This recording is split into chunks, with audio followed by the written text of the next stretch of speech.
Перчудлаа гайхуулсан халахын хүч дүнгуудын домог ярэ. Босоо хэмээх самдан авраг. Босоо хэмээх самдан авраг 1899 онд Хинтээ аймгийн Боён хотог сумын нутагт Ганжуур Жавын гэрт төржээ. Самдан хүү багасаа шүрмэслэг, махмаараа сайтай, адуу малтай хөөцөлдөж, үеийн хүүхдүүдтэйгээ ноцолдож, аян жин тээж, хунц, цай, шуудатай гурил будаа өргөж, бэр сун хатужиж байжээ. Самдан аваргын хүч чадлын тухай олон хууч яриа байдаг. 1913 оны усан өхөржил 14 настай самдан хүү жинжтийг даган ирээн цам явах замдаа буудлаад байх үед нь галзуучхан дайран эрэхтэн самдан чигтэж аваад газар савжээ. Жинчид очих газраа хүрээд мэрэгч ламд үзүүлсэнд гай нүрэлсэн маань хийдэд үргэл өрөг гэжээ. Самдан хятад бүүснээс өргөлийн юм авахар очиход хятадууд Оз дэс барин шуугилдаж байв гин.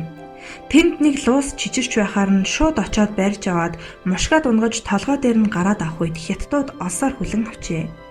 Үүнийг харж байсан Данжаад чи яасан хүчтэй хуува гэд дэлгүүртээ дагуулж ороод юу авах вэ гэхээр нь хийдэд хурал хуруулах бараа авна гэжээ. Данжаад хунц, цай, шуудаа цагаан будаа өгөөд үүнийг ганцаараа авч явбал зоос авахгүй гэжээ. Самдан бүсээрээ баглаад үүрээд явхаар нь Данжаад толгоос ихсэрч байсан гэдэг. 1914 оны Мадун барчил хошууны жинчид Өвөр Монголын Жанжхүү хот руу явхад 15 настай самдан цуг явжээ. Жинчид шилэн голын чуулганы зүүн сүндээр дарж Жанжхүүгийн давааг уруутахад тэмээн тэрэг замын хажуу руу орохоор нь татаад гаргажээ. Очих газраа хүрээд буцах үед тэмээнүүд нь тарианд орж хэрэг мандаж үнэгүй ажил хийж өрөө дарах болж гин. Хэдэн зуун шуудаа гурил хураах 10 хоног хийх ажлыг самдан маш их хүч чадал гарган ажиллаж 3 хоногт багтаан дуусгаж өрөө дараад буцжээ. Замдаа сүндийн наадамд самдан хүү анх удаа зодоглон төрүүлээд даагаар шагнуулжээ. Жингийн ахлагч хүний нутагт төрүүлэх сайхан ч хил ам хараал ерөөл гэж айхтар юм байдаг. Гигэнд бараалхаж даага өргөж зам мөрөө даатгаарай гэсэнд тэд ёсоор болохов. 1915 оны 100 Жанжхүү хот руу жин тэхээр явхдаа зүүн сүндийн наадамд таарч самдан 16 настай байралтаж ноёны бүхийг дотуур дэгээ орон эргэж өвдөг шараад болон төрүүлжээ. Мөн жингийн ахлагч юмыг яаж мэдгүй бандад гигэнд бараалхаж шагналаа барьж аян замаа даатах гэсний дагуу даатгуулжээ. Самдан 20 хүрээгүй байх үед гэрийнх нь хаяанд нэг үнэ өгчгсөн хэвтэж байжээ. Игч нь энэ өгсөн үнэийг яаж зайлуулна да гэж өгүүлэхэд самдан дуугийнхэн чагнаж сууснаа гараад явчихж гин.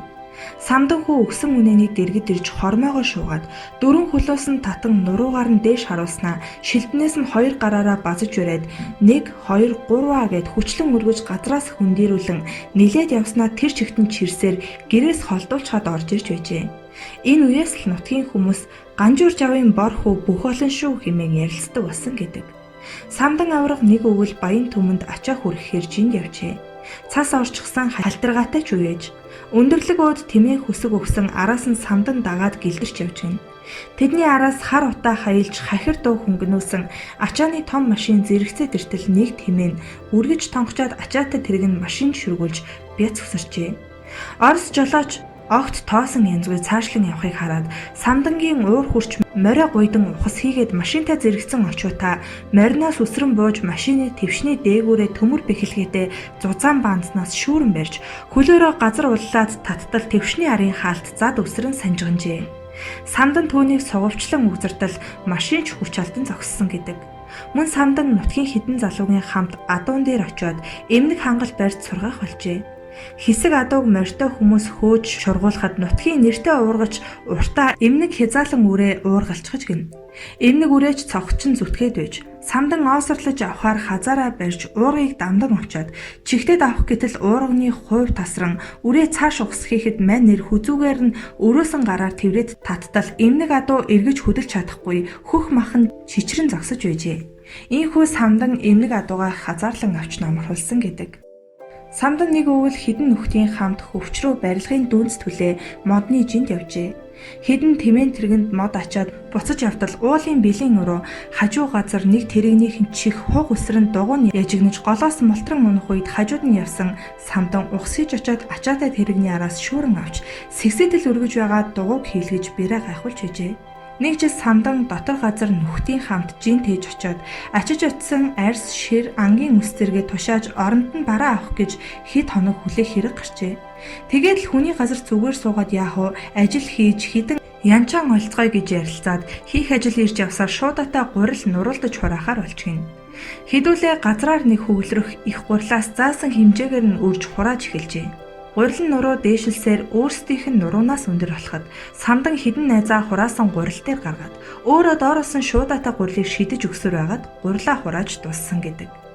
Бас нэгэн намар нутгийн танил осор бүдүүн байр унаж хулсан ташуур бариад давхиж явдал эцэн хийвтер байдас унсан самдан аврах замд нь таарлтчихгэн. Осрын толгойд муу золхийг нэг сайн чадъя байз. Хэд сайн ороолгочход зүгтхэд намайг гүйцэх юм биш гэж бодон тэнцэн ташуураа гинэт далан аврагыг гуйдаад эхэлжтэй. Самдан аврагч толгоогоо гараар халахлан "Осор минь намайг өршөө. Би чамайг дахин шоглож тоглож байхгүй" гэд ёстой л бууж өгч байна гин. Осрыг нэг ороолгоод аваад самдан хажуу тийш наалж ирснээ. Осрын унаж яваа морины хүзүүгээр тэврээд мушгих шиг болтол морь хүн хоёрч газарт унаад өгчгэн. Самдан бууж очоод осрыг өргөн хэд тогтарснаа бүсийг нь тайлан гар хөлийг нь бүсээр нь янгинт л хүлж орхиод "Хатуу тоглоомын чинь хариу эндэ. Чи тоглоом тоотайн дээр гэдгийг мэдхүү" гэчгээд мордоод явчихсан гэдэг. Самдан авраг 100 аймгийнхаа наадмын бүхийн барилдааныг нутгийн найз нохоо шаруу гэгчтэй зэрэгцэн суугаад үзжээ. Тэгээд л самдан авраг бөхчүүдийн барилдахыг хараад суудалтаа үнэлсэн.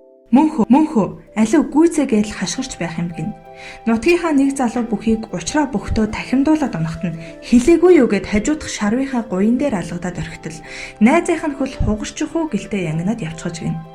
Шарав тэсээд суух гэсэн чинь бүр өвдөөд болохгүй болохоор нь самданда "Чи сая хөл рүү цогцсон чи өвдөөд болохоо байлаа" гэвэл авраг доогтой инээмс "Муу нохой чи битгий бүх үзүүлэхгүй маяглаад бай" гэснээ учрыг мэдэв бололтой хоёул хөтлөлцөн бүхийн талбайгаас гартал азар нутгийн барайч таарч үзээд "Самдан чи арай л чангатуулчихж дээ.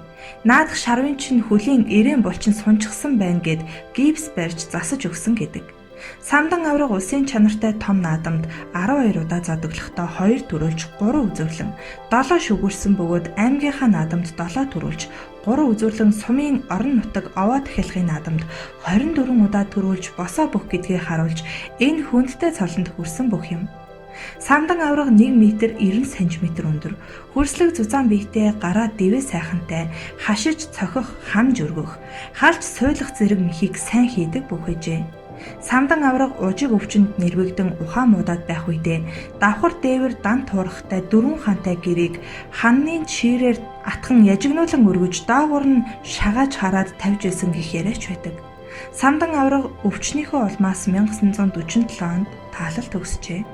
Босоо хэмээх самдан аврагын төрж өссөн Баян хотог сумын төвд түүний хөшөө дурсгалыг босгож хөрөх зургийг нь Монгол бүхийн өргөнд байрлуулсан байдаг.